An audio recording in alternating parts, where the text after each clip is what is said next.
Достар жасанды интеллектпен сөйлескенде мұқият болыңыздар, қараңыздар.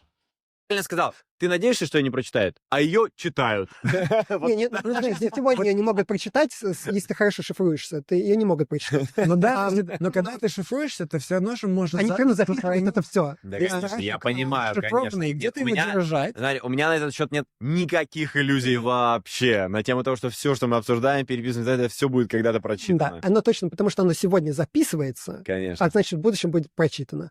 А биткоин в безопасности, он точно будет обновлен, есть уже... Сіздер көріп отқаныңыздай, жалпы мынандай жақында жаңалық шықты. Мысалы, ChatGPT-ге жазған нәрселердің барлығы, мысалы, сот кезінде бір қылмыс бір нәрсе болған болса, расследованияға сол сіздің жазғандарыңызды қолдану мүмкін.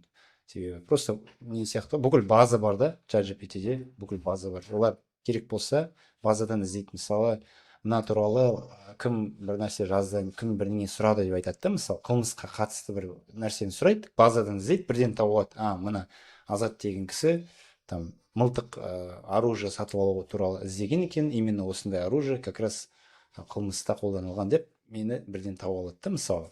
Құдай сақтасын енді әрине. Бірақ, короче, еске салам, мұқият болыңыздар, ChatGPT-ге бірдеңе жазғанда.